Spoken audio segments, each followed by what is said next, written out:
है और तीसरी गति होती है कि पृथ्वी अपनी कीली से थोड़ा एंगल झुकती रहती है। तब आप समझ पाएंगे कि ये जानकारी यदि वेद में है और ऐसा ही संसार में घटित हो रहा है, विश्व में ब्रह्मांड में घटित हो रहा है, तब फिर उस ग्रंथ को परमात्मा का कहा जा सकता है। ऐसी ही अनेक युक्तियां हैं, चाहे वह मनुष्य शरीर को लेकर के हों, चाहे पशु पक्षी आदि के जीवन को लेकर के हों, ग्रह उपग्रह नक्षत्र आदि की गतियों के लेकर के हों, संसार में विश्व में ब्रह्मांड में जितनी भी गतिविधियां चलती हैं उन सब की सही सही जानकारी आपको किसी ग्रंथ में प्राप्त हो सकती है, तो वह वेद में हो सकती है। इसीलिए आप इस ग्रंथ पर वेद लिख सकते हैं। वैसे भी आपको जानकारी दूं, मेरे हाथ में यह वेद संहिता ही है। आपको यह नाम उल्टा लिखा दिखाई दे रहा होगा, क्योंकि मैं इस समय जो फोन से बात कर रहा हूं, आपके साथ साझा कर रहा हूं अपने विचार, उसकी वजह से ये आपको उल्टा दिखाई दे रहा है। यह लिखा यजुर्वेद संहिता, यह वेद ही है और संसार में वह ग्रंथ भी वेद ही है। जो संसार में जैसा जैसा घटित होता है वैसा वैसा ही वेद में लिखा हुआ है। प्यारे बंधुओं, ऐसी और भी अनेक युक्तियां हैं और भी अनेक दलीलें प्रमाण हैं जिनसे यह सिद्ध किया जा सकता है कि वेद ही परमेश्वर के द्वारा दिया गया ज्ञान है। वेद वर्तमान समय में प्रासंगिक है। वेद में जब सब सत्य विद्याएं हैं तो कल्याण की विद्याएं वेद में हैं।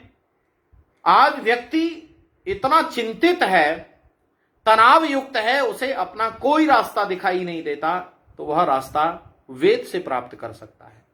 आज परिवारों में इतना अधिक अशांति हो गई है कि लोग यह कहने लगे हैं कि गृहस्थ बसाना तो बेकार निरर्थक हो गया, लेकिन यदि वेद के आधार पर गृहस्थ चलाया जाए तो वह आनंदित कर सकता है।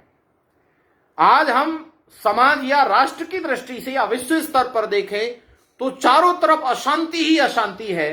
वैसे अगर मैं ये कह दूं कि सांप्रदायिक कारणों से है तो कोई अतिशयोक्ति नहीं होगी, क्योंकि सांप्रदायिकों के द्वारा ऐसा गलत मान्यताएं प्रचारित की गई हैं जिसकी वजह से धर्म अधर्म की मान्यताएं गलत हो गई हैं।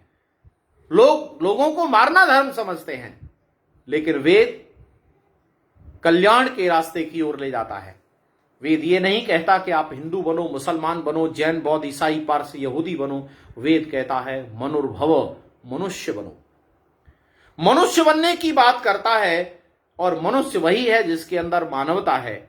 और मानवता की एक लाइन में परिभाषा अगर की जाए तो यह कहा जा सकता है कि जो अपने लिए, अपने बारे में, अपने लिए जैसा जैसा पसंद करता है वो वैसा वैसा दूसरों के साथ व्यवहार करता है, यही मनुष्यता है।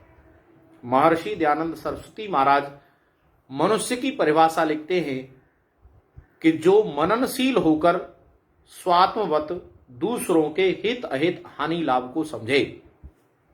जो मननशील है वह मनुष्य है, और मननशील होकर मनन करके यह बात समझता है अपने लिए जैसा जैसा, माने स्वात्मवत हित अहित हानि लाभ को समझे कि मुझे जिन कारणों से हानि होती है दूसरों को भी उन्हीं कारणों से हानि होती होगी, तो उन कारणों को जिनसे दूसरों को हानि होती है उन्हें उपस्थित ना किया जाए, वह ही मनुष्य होता है।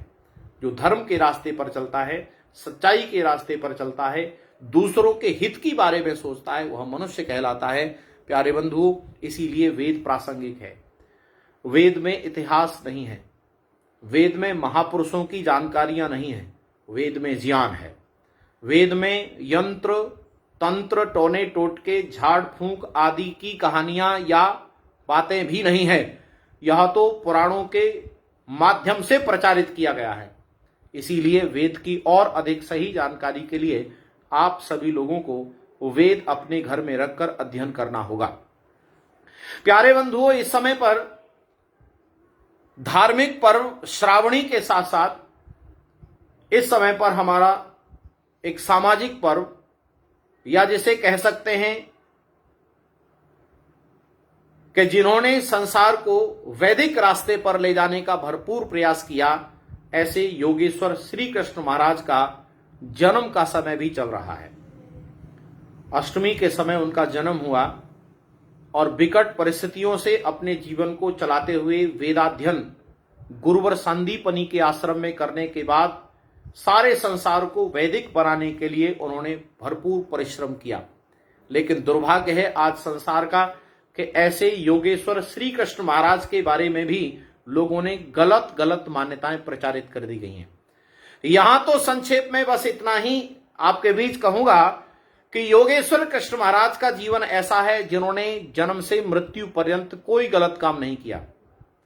उन्होंने हमेशा ही वेद मत का प्रचार किया और जो उस काल में वेद धर्म के विरुद्ध आचरण कर रहे थे उन सबको सही का रास्ता दिखाया।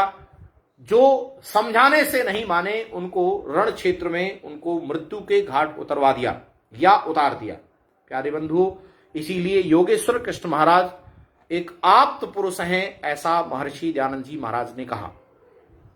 प्यारे बंधुओं, यह समय हमारे एक राष्ट्रीय पर्व का भी चल रहा है, 15 अगस्त का समय। इस समय पर क्रांतिकारियों ने अपने सर्वस्व समर्पण के बाद देश को आजादी दिलाई। ऐसे क्रांतिकारियों को याद करना भी बहुत आवश्यक है और मैं उन सभी को अपने श्रद्धा सुमन समर्पित करते हुए उनको नमन करता हूं जिन्होंने अपना बलिदान करके राष्ट्र को आजाद कराया।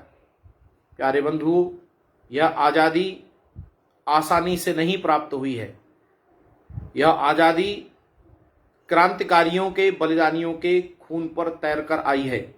इसीलिए हमें उन क्रांतिकारियों को भी याद करना चाहिए और माता शांति नागर के शब्दों में मैं कह सकता हूं कि हमें भी उनके अनुसार अपने जीवन में कुछ आचरण करना चाहिए। दीप संवेदना के बन काम कुछ ऐसे कर जाओ, उजाले ही उजाले हों जिधर से तुम निकल जाओ। न भूलो अपने कंधों पर लिए ऋण उन शहीदों का जो चिरनींद में सोए कफन ओढ़े उम्मीदों का। न दिन को पेट भर रोटी न रातों को चैन से सोए, गुलामी के लगे धब्बे जिन्होंने खून से धोए। बना तन जिसकी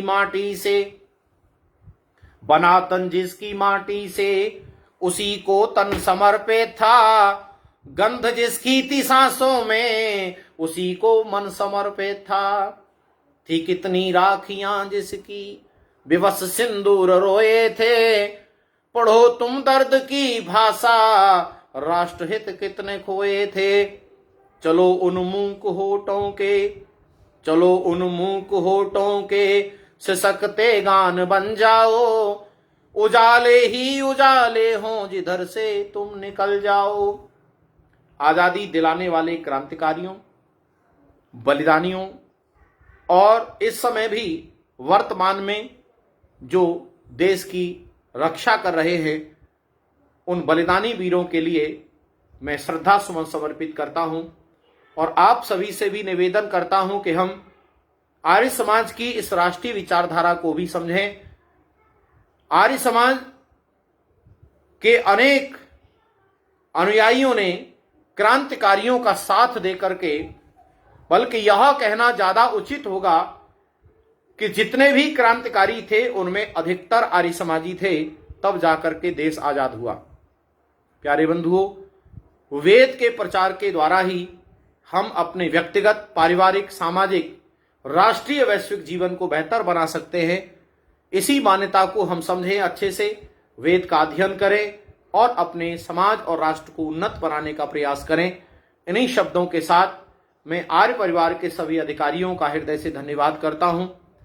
यह कार्यक्रम आपके बीच सम्माननीय श्री मनोज खुराना जी, जो आर्यवीर दल के जनपद संचालक हैं और आर्य समाज नाई की मंडी के सम्माननीय प्रधान हैं, उनके माध्यम से और उनकी बेटी के पुरुषार्थ के माध्यम से यह कार्यक्रम आपके बीच तक पहुंच रहा है।